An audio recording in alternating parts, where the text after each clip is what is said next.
Assalamualaikum warahmatullahi wabarakatuh. Bertemu kembali di Intan Deswan Channel. Kali ini kita akan melanjutkan bahasan tentang masalah yang biasanya dihadapi oleh anak remaja. Dan nanti kita akan berdiskusi solusinya apa sih. Oke, kita akan melanjutkan remaja yang kemarin kita katakan bahwa usia remaja itu disebut juga aqua age. Seperti halnya air yang sesuai apa yang mempengaruhinya, dia akan ikut seperti itu. Misalnya kita analogikan air ya, misalnya air ketika dicampur dengan kopi, dia akan seperti kopi. Ketika dicampur dengan teh, dia akan seperti teh. Nah, begitupun remaja. Ketika apa yang dia lihat, apa yang dia dapatkan, dia berteman dengan siapa, itu yang akan mempengaruhi karakter, mempengaruhi sikapnya sehari-hari. Nah, biasanya apa saja sih masalah yang dihadapi oleh anak remaja? Yang pertama, biasanya mereka bermasalah dengan orang tua. Anak remaja yang di usianya sedang mencari, sedang belajar siapa aku, itu kadang sering mereka bertentangan dengan orang tua. Usia remaja tidak mau dikatakan anak-anak, tapi dikatakan dewasa pun mereka belum cukup untuk dikatakan dewasa. Nah, di usia yang seperti itu, biasanya mencari jati diri mereka. Aku ingin seperti apa yang aku inginkan. Misalkan saja ya, ketika mereka ingin memperlihatkan bahwa aku bisa kok melakukan itu. Nah, ketika orang tua memberikan pendapat dan mungkin kurang tepat penyampaiannya, maka akan diterima salah, akan diterima sebagai sesuatu larangan, akan diterima sebagai sesuatu yang uh, orang tuaku atau ayahku atau ibuku tidak mendukungku. Biasanya yang menjadi masalah dan mengatakan bahwa ibuku cerewet, banyak omong. Nah, seperti itu. Oh, bapakku atau ayahku selalu saja mengatur. Dan masalah yang lain timbul adalah masalah dengan guru. Biasanya merasa bahwa terlalu diatur, terlalu guru memberikan sesuatu yang sesuai dengan aturan, sehingga para remaja atau anak-anak remaja merasa tidak nyaman. Masalah berikutnya apa? Biasanya masalah percintaan. Karena usia remaja mulai mengenal yang namanya suka. Nah, namun terkadang rasa suka itu salah ditafsirkan.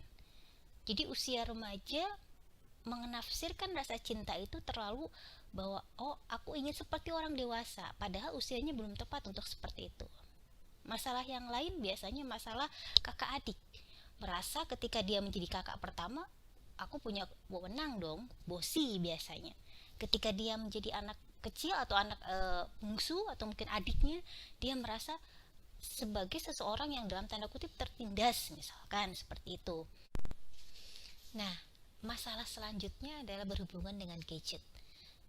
Sudah bukan hal yang aneh dong, usia remaja, apalagi di zaman digital sekarang, yang semuanya serba gadget, semuanya serba berhubungan dengan internet.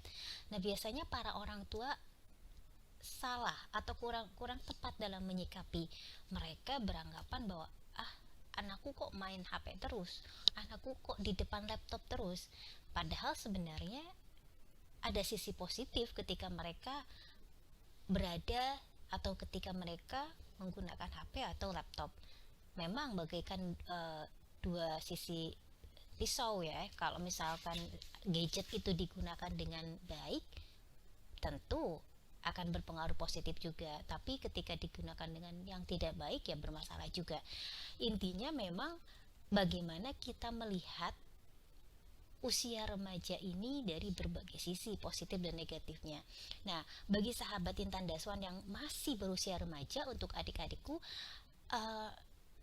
mungkin ada satu yang harus kalian ingat, bahwa usia remaja itu tidak akan bisa diulang. Kita tidak akan bisa mengulang usia ketika kita sudah dewasa, misalkan sudah masuk usia dewasa terus kita ingin mengulang, nggak akan bisa.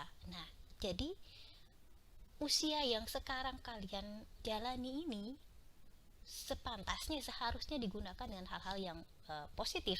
Jangan sampai nanti kita uh, merasa menyesal, merasa kecewa karena tidak memanfaatkan waktu yang dulu ketika remaja digunakan dengan hal-hal yang positif. Oke, bagaimana sih cara menyikapi masalah-masalah itu? Sebenarnya satu, kita harus memahami orang lain dan memahami diri kita sendiri. Misalkan seperti tadi, merasa ibu kita cerewet, banyak omong, merasa ayah kita kok banyak aturan. Sekarang kita coba kenali karakter. Kalau teman-teman pernah membaca, ada yang namanya pola dasar manusia. Nah, pola dasar manusia itu ada 4. Ada sanguinis, melankolis, flegmatis, dan koleris. Nah, si sanguinis itu gimana sih cara mengenalinya? Ini orang sanguinis atau koleris atau flegmatis atau melankolis? Sanguinis itu lebih mudahnya kita kenal sebagai populer. Cirinya ketika orang itu senang tampil, berarti dia sanguinis. Lebih simpelnya. Nah, terus kalau melankolis itu apa? Perfeksionis. Orang yang pengen sesuatu perfeksionis, apapun tuh harus sempurna, harus terlihat baik, berarti dia seorang melankolis. Koleris apa? Seseorang yang kuat. Biasanya dia jadi pemimpin seperti itu, karena karakternya itu sangat kuat. Nah, yang terakhir adalah flegmatis, damai. Biasanya orang-orang flegmatis itu nggak mau konflik, dia cinta damai. Nah, kalau sahabatnya Tanda Swan ingin tahu lebih detail apa saja sih ciri-cirinya supaya kita bisa memahami karakter kita sendiri dan memahami karakter orang tua dan juga guru dan juga teman-teman, bisa cek di website www.intandaswan.com. Di situ saya sudah menulis bagaimana karakter-karakter itu bisa dikenali. Nah, setelah kita mengenali karakter satu sama lain, jadi ketika kita melihat kok guru ini nggak enak ya, kok orang tua kita seperti ini ya, oh mungkin orang tua kita itu karakternya misalkan kok ngatur terus ya, kok banyak ngomong terus ya, oh mungkin dia sanguinis, koleris. Atau misalkan kok ibu aku nggak pernah banyak komentar ya, oh iya iya aja, oh mungkin dia memang karakternya adalah cinta damai yang tadi itu. Nah, setelah mengenali itu, kita kenali juga bahwa semua yang dilakukan oleh orang tua ataupun guru pasti itu merupakan rasa sayang mereka. Tapi intinya, setiap orang memiliki cara untuk menyampaikan rasa sayang. Nah, bahasa cinta, bahasa kasih sayang setiap orang itu berbeda. Teman-teman perlu tahu bahwa bisa saja orang merasa terpenuhi tangki cintanya, merasa disayangi ketika bahasa cintanya terpenuhi. Apa saja sih bahasa cinta itu? Saya akan bahas sedikit di sini. Bahasan lebih detailnya kembali teman-teman bisa kunjungi website saya. Apa saja? Ada yang merasa terpenuhi ketika dia diberikan waktu, quality time. Ada juga bahasa cintanya itu hadiah, ada bahasa cintanya ucapan, ada bahasa cintanya sentuhan. Jadi semua orang itu punya bahasa cinta sendiri-sendiri. Bisa jadi ketika orang tua kita bahasa cintanya adalah perhatian, quality time, dia akan memberikan itu kepada kita. Dan mungkin saja kita bahasa cintanya mungkin hadiah, atau bahasa cinta kita itu sentuhan. Jadi ketika orang tua memberikan waktu, tapi kita merasa tidak terpenuhi karena tidak sesuai. Nah, caranya seperti apa? Ayo saling ajak ngobrol. Bagi teman-teman yang punya anak remaja, coba diajak berbicara, kira-kira bahasa cinta kamu tuh apa? Kamu merasa disayangi kalau ayah atau ibu seperti apa? Dan bagi teman-teman yang masih usia remaja, tidak ada salahnya kalian katakan kepada orang tua kalian, ayah, bunda, atau mama, papa, aku itu merasa terpenuhi kasih sayangnya ketika misalkan ayah atau bunda menyediakan waktu buat aku, atau misalkan ketika ayah atau bunda berkata atau berbicara yang baik, menghargai, memberikan penghargaan lewat kata-kata.